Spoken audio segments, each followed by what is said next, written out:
Սիրելի հայրենակիցներ, չնայած իմ համար շատ դժվար է, բայց ես ուզում եմ այսօր իմ միտքս, իմ ուղերձը ասեմ հայերեն, որտեղ ասում դա հաշվում դա շատ կարևոր։ 5 մտքեր եմ ուզում ձեզ փոխանցեմ ստեից եւ հույսով եմ, որ դուք ճիշտ կհասկանաք։ Առաջինը,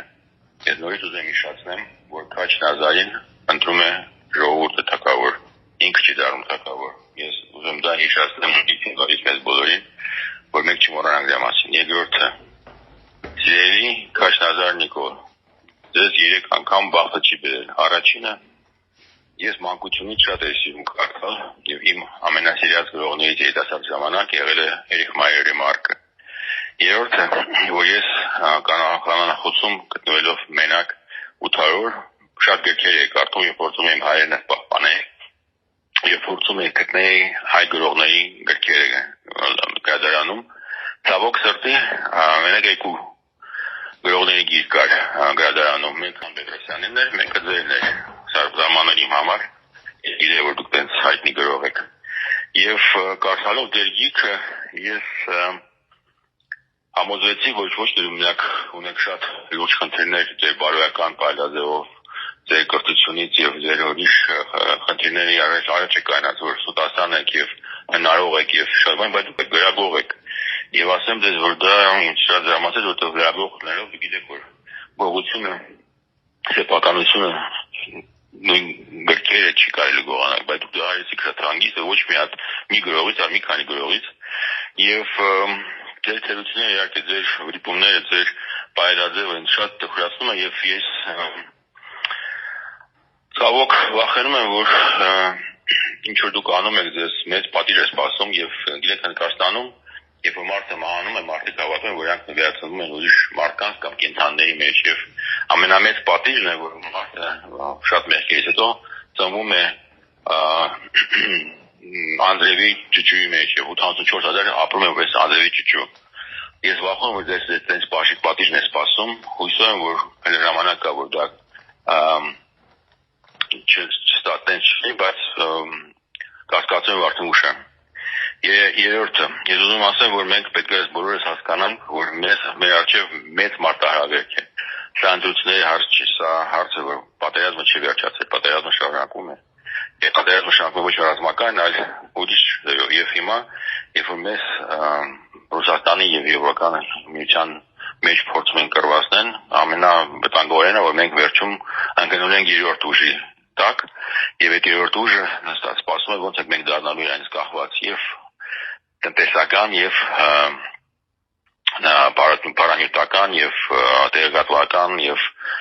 տեխնոլոգիաներով եւ ամեն ինչով դառնալու ենք վայելել Թուրքիա եւ Ադրբեջանը եւ դա է նպատակը, որ արդեն հիմա առանց ֆիզիկական ռազմական գործողությունների քայլ եւ եթե ինչ-որ մեկը դա չի հասկանում, ուզում դա ասեմ, որ մենք բոլորս պիտի հասկանանք, եթե մենք ոչինչ բան չանենք, դա իրականացնելու է շատ արագ եւ դա շատ մեծ վտանգ է, որ եթե մենք շարունակենք մեր բայրաձևը, մեզ սպասում է ոչ Ռուսաստան, ոչ Եվրոպական միություն, այլ Թուրքիայի վայելը դառնալը։ Չորրորդը, ես այդտեղ քննարկում եմ, որ ամսի 28-ին մայիսի պատրաստում եմ ռազմական շքերթ, ինձ թվում է դա անբարոյական է, երբ որ հիմա նույն ժամանակ զինվորները եւ սպաները գտնում են Երեն հիմա եւ գտնում են բանտում Ադրբեջանի շքերթ անցկացնել եւ ես նորից հիշեցնեմ, որ բանակը կառուցվում է ոչ թե շքերթներով, փողով եւ զենքով,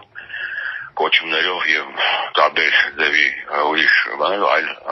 ամենական ոգով, բարոյական եւ հայրենասական ոգով։ Եվ ես կոչում եմ բոլորին, որ իսկապես հայրենասեր է, որ մենք դուք չմասնակցեք այդ շքերթին, որտեղ դա անբարոյական է այս վիճակում, երբ որ մեր սպաները զինվորները գտնում են այդտեղ, դուք անեք շքերթը եւ դա ոչ մի դեպքի թողնում ինձ հանգիստ, որտեղ ես ասում եմ դա անբարոյական է, որ մեր տղեկը գտնվելով 6 տարի է մարդիկ կամ արդեն 6 տարի չունեն հարություն ստանալու ոչ իրաց մոտիկների ֆոտոները, իրաց մոտիկների նամակները, իրաց մոտիկներից շորեր, ուրիշ բաներ եւ դա ոչ մեկ ձևով չի կազմակերպված Հայաստանի կողմից, գլխավոր համատարը, որը պարտություն է կրել, չի անում ոչ մի բան, որ այդ մարդիկ գոնես գան, որ իրենց հետևեցիկում կկանանց այդ պետությունը։ 5-րդը հիշեք միշտ, որ ամենամեծ վտանգը անտարբերությունն է։ Անտարբերությունը ավելի վտանգավոր է, քան բոլոր ուրիշ թերությունները։ Ձերի մյուս կողմը ատելությունը չի, անտարբերությունն է։ Բարության մյուս կողմը չարաշնատերությունն է, անտարբերությունն է։ Հավատի մյուս կողմը աստվածամերություն չի, անտարբերությունը, եւ կյանքի մյուս կողմը մանուկ չի, անտարբերությունը։ Եվ որ մենք ունենանք մեր պետությունը, մենք հպարտ ունենք, որ մենք քաղաքացիենք այդ պետության, մեզ ոչ մեկ ոչ մի բան պարտական չի, մենք պետք է անտարբեր չունենք, եւ մենք պետք է ամեն ինչ անենք, որ մեր պետությունը պահպանվի, մենք պետք է ամեն մեկը մեր տեղում հասկանանք, որ ոչ մեկ մի հոգին չի կարող փոխել այդ իրավիճակը, մենք իրար միասին բոլորս պետք է անենք ամեն ինչ, որ մեր երկիրը պահպանվի, որ մենք ունենանք անկախ պետություն։ Եվ վերջում ուզում ասեմ, որ իմ համար երջանկություն է ծառայել կամավոր երախտապար Աստծուն, սիրել բոլորին եւ ամեն ինչը, եւ հաղթահարել գայթակղությունները, սովորել ամեն վայրկյան, մինչեւ վերջին իմ կյանքի շունչը, եւ ամեն ինչ որ ես գիտեմ, կարամ ունեմ տամ աշխարհին, վերադարձնելով իմ անվերջ պարտքը Աստծուն, իմ երջանկության համար, եւ ես երջանք եմ, որ դա ես ամեն ինչ կարամ անեմ, մինչեւ վերջին իմ կյանքի շունչը, եւ ես դասարուբենն եմ, Կարլենի Իրինայի որդին, Հուսեյն մտքող հայ մարդ, իմաստնային թարգմանիչների միաբանության անդամ, մարդ, որը երջանիկ է, որի համար հնարավորություն կա իր կյանքը նվիրել իր հայրենիքին, աշխարհին, սիրով եւ հավատով, ծառայել բոլորին եւ ամեն ինչին։ Ես ձեզ ցանկանում եմ, որ մենք բոլորս հասկանանք, որ մեր ապագան մեր ձեռքերում է, ուրիշի ձեռքերում չի։ Եվ ես վստահ եմ, որ մենք ամեն ինչ կարանք եւ անելու ենք, որ այդ ապագան լինի լուսավոր, բարի եւ հիմնված սկզբունքների արժեքների վրա։ Եվ հուսով եմ, որ բոլոր մարդիկ հիմա որ սխալ բաներ են անում եւ սխալ մոտեցումով վերաբերում են այդ ամեն ինչին, կհասկանան եւ կփոխեն իրենց մոտեցումը այդ ամեն ինչին։ Եթե չէ, Աստված իրենց այդ բոլորին ներում եմ, բոլորին սիրում եմ։